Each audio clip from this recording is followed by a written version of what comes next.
नमस्कार दोस्तों, कृष्णवाणी चैनल में आपका स्वागत है। आज की कहानी है सत्यम शिवम सुंदरम का। असली महत्व क्या है, इस वीडियो के माध्यम से जानते हैं, इसलिए वीडियो को पूरा जरूर देखें। चलिए शुरू करते हैं। यह वीडियो आपको अच्छी लगी तो प्लीज चैनल को भी सब्सक्राइब जरूर करें। सत्यम, शिवम और सुंदरम के बारे में सभी ने सुना और पढ़ा होगा, लेकिन अधिकतर लोग इसका अर्थ या इसका भावार्थ नहीं जानते होंगे। वे सत्य का अर्थ ईश्वर, शिवम का अर्थ भगवान शिव से और सुंदरम का अर्थ कला आदि सुंदरता से लगाते होंगे। लेकिन अब हम आपको बताएंगे कि आखिर में हिंदू धर्म और दर्शन का इस बारे में मत क्या है। हालांकि वेद, उपनिषद और पुराणों में इस संबंध में अलग अलग मत मिलते हैं, लेकिन सभी उसके एक मूल अर्थ पर एक मत है। धर्म और दर्शन की धारणा इस संबंध में क्या हो सकती है, यह भी बहुत गहन गंभीर मामला है। दर्शन में भी विचारधाराएं भिन्न भिन्न मिल जाएंगी, लेकिन आखिर सत्य क्या है, इस पर सभी के मत भिन्न हो सकते हैं। अगले पन्ने पर जानिए सत्यम क्या है। सत्यम योग में यम का दूसरा अंग है। सत्य हिंदू धर्म में ब्रह्म को ही सत्य माना गया है। जो ब्रह्म परमेश्वर को छोड़कर सब कुछ जाने का प्रयास करता है, वह व्यक्ति जीवन पर्यंत भ्रम में ही अपना जीवन गुजार देता है। यह ब्रह्म निराकार, निर्विकार और निर्गुण है। उसे जानने का विकल्प है स्वयं को जानना, अर्थात आत्मा ही सत्य है, जो अजर अमर, निर्विकार और निर्गुण है। शरीर में रहकर वह खुद को जन्मा हुआ मानती है, जो कि एक भ्रम है। इस भ्रम को जानना ही सत्य है। सत ईश्वर एक ही है।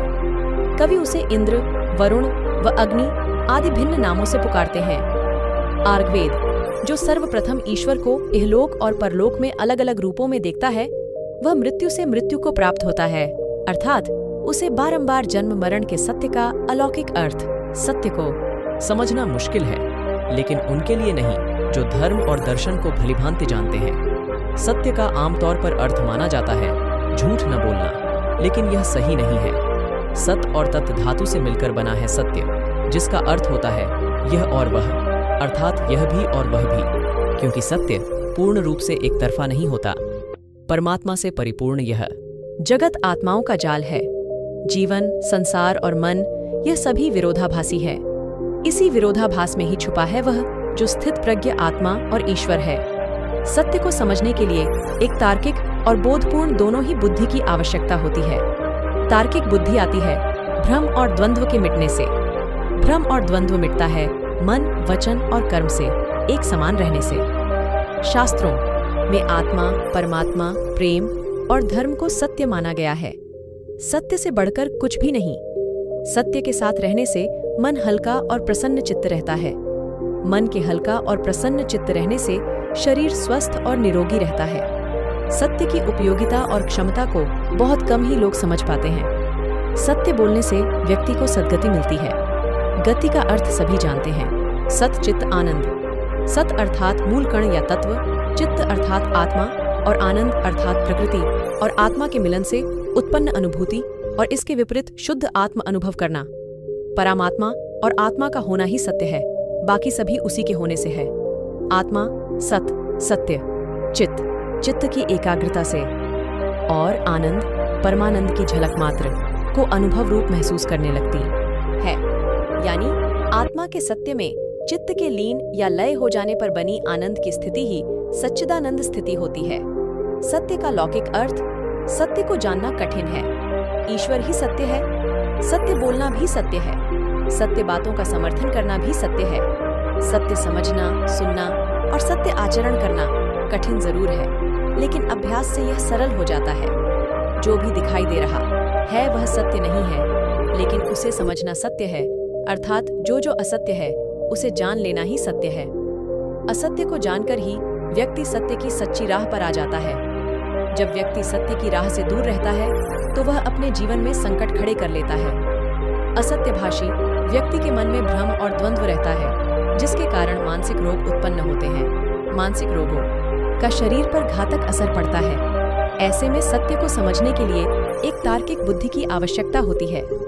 तार्किक बुद्धि आती है भ्रम और द्वंद्व के मिटने से। भ्रम और द्वंद्व मिटता है मन, वचन और कर्म से एक समान रहने से।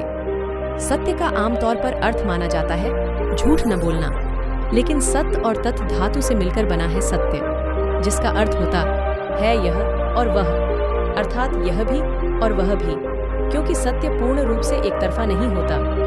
रस्सी को देखकर सर्प मान लेना सत्य नहीं है, किंतु उसे देखकर जो प्रतीति और भय उत्पन्न हुआ वह सत्य है।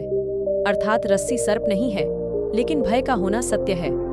दरअसल हमने कोई झूठ नहीं देखा, लेकिन हम गफलत में एक झूठ को सत्य मान बैठे और उससे हमने स्वयं को रोगग्रस्त कर लिया। तो सत्य को समझने के लिए जरूरी है तार्किक बुद्धि, सत्य वचन बोलना और होशो हवास में जीना। जीवन के दुख और सुख सत्य नहीं है, लेकिन उनकी प्रतीति होना सत्य है। उनकी प्रतीति अर्थात अनुभव भी तभी तक होता है जब तक कि आप दुख और सुख को सत्य मानकर जी रहे हैं।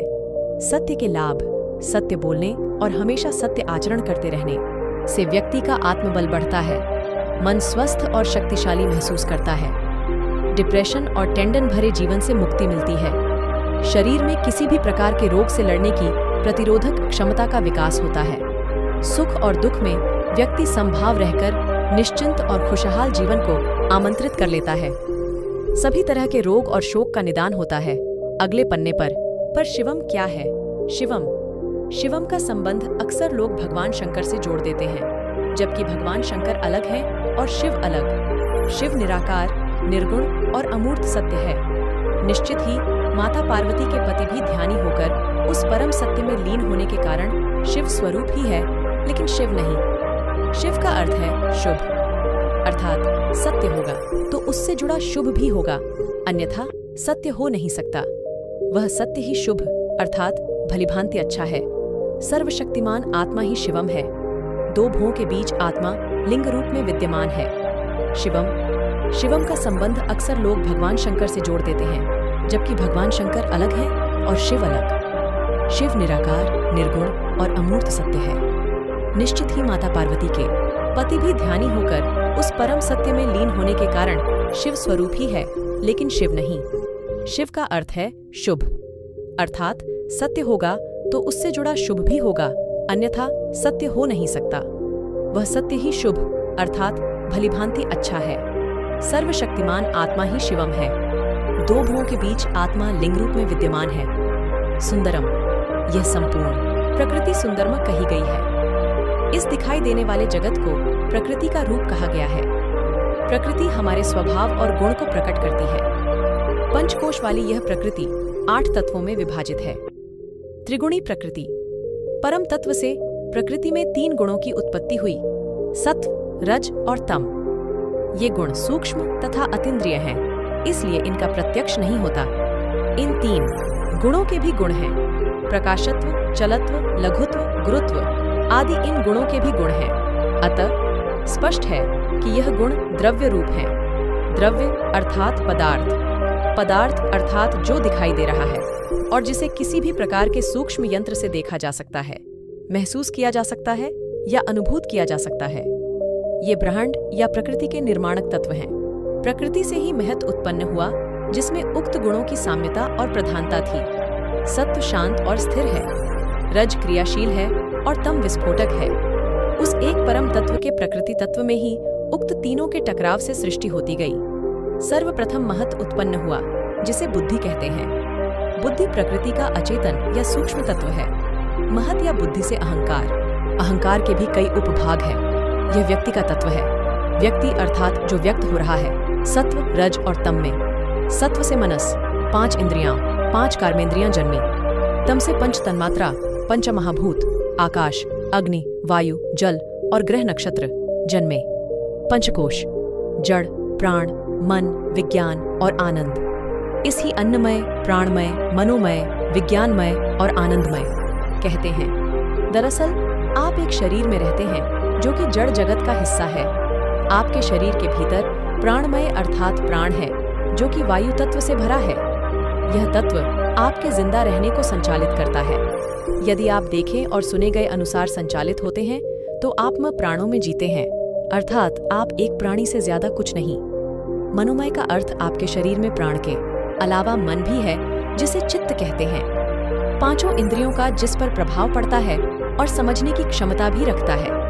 इस मन के अलावा आपके भीतर विज्ञान मन अर्थात एक ऐसी बुद्धि भी है जो विश्लेषण और विभाजन करना जानती है। इसके गहरे होने से मन का लोप हो जाता है और व्यक्ति बोध में जीता है।